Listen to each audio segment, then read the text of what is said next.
माननीय सभापति महोदय, सार्वजनिक परीक्षा भर्ती में अनुचित साधनों के रोकथाम के लिए बिल लाया गया है।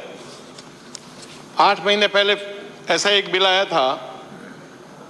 मैं बैठा बैठा विचार कर रहा था, बार बार कानून बदलने से किसी समस्या का समाधान नहीं होगा।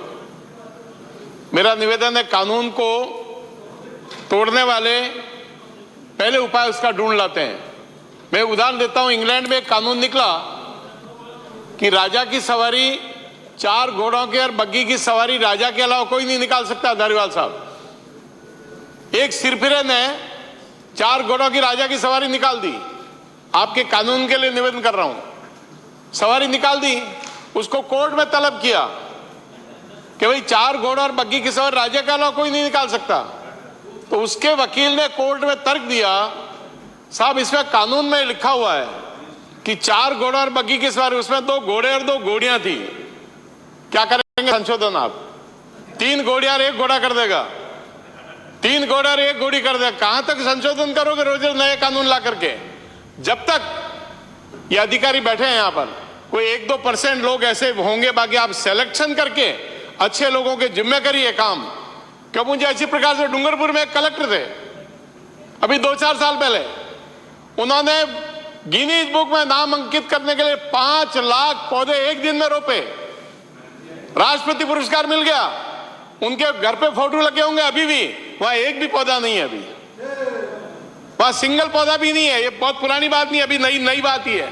तो मेरी आपसे प्रार्थना है, जब तक मैन मेकिंग का काम नहीं होगा, सरकारें आती रहेगी, जाती रहेगी, लोकतंत्र में अदला बदली होती रहेगी, आदमी के चरित्र के निर्माण के काम स्ट्रांग नहीं होगा। आपकी शिक्षा पद्धति 33% वाला पास होता है माननीय सभापति महोदय, इसका मतलब क्या हुआ? उसका ज्ञान तो केवल 33% है और उसका अज्ञान है 67%। कैसे अपेक्षा करोगे उसके आप? यानी केवल डिग्री देकर के उसको आगे बढ़ा रहे हो, और डिग्री देकर के आगे बढ़ाने से संस्कार तो आएगा नहीं। अरे अज्ञान तो कम से कम 49% चाहिए और ज्ञान उसका 51% नहीं, इतना तो करिए आप।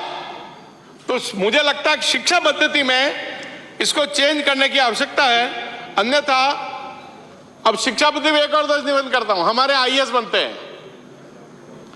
आईएएस बनने के लिए ग्रेजुएशन के बाद केवल एक परीक्षा दो और परीक्षा देके पास के आरएस आईएएस बन जाते हैं। माननीय सभापति महोदय, आप विद्वान आदमी है, मैं निवेदन करता हूं आपसे, शिक्षा में बहुत लेट हो गए, कितना चेंज चाहिए। और एक अध्यापक बनना है, अध्यापक बनने के लिए उसको बीए करना, फिर बीएड के एंट्रेंस एग्जाम देना, और बीएड देने के बाद रीट देना, फिर परीक्षा में वो करना। तो मुझे लगता है कि परीक्षा के सिस्टम को बदलिए ना आप, परीक्षा को सिस्टम करके परीक्षा के सिस्टम को पारदर्शी करिए। और जिस प्रकार से आईएएस में सिलेक्शन होता है, वो अध्यापक की नौकरी ले घूमता फिरता, प्रमाण पत्र बनाता फिरता है, उसको कोई चारा नहीं मिलता। आपसे मेरी प्रार्थना है, जब तक केवल मात्र आप सोचेंगे जिसको आपने विकास माना, रोजगार को विकास माना, सड़कों को विकास माना, बहुत अच्छी बात है, विकास होना चाहिए, परंतु जब तक व्यक्ति के मन पर संस्कार नहीं होगा, क्योंकि दुर्भाग्य से मुझे बताने में बहुत संकोच होता है कि रेल के डिब्बे में वो जो डिब्बा होता है वो उससे बंधा रहता है सांकल से। इससे बड़ा तो प्याऊ लगाता है आदमी, वो लोटा सांकल से बंधा रहता है। तो जब तक आदमी के मन पर संस्कार अच्छे नहीं होंगे माननीय सभापति महोदय, तब तक आप नए नए कानून बनाते जाओ, इस कानून कुछ भी करने नहीं वाला। एक उदाहरण और देता हूं, प्रताप सिंह जी करो पंजाब के मुख्यमंत्री थे, उनकी हत्या हो गई। देश के गृह मंत्री ने रोज समाचार पत्रों में छपता, गृह मंत्री को पूछते हैं कौन जांच कमेटी का अध्यक्ष बना, कौन बना, क्या डेवलपमेंट है, ये चलता रहा।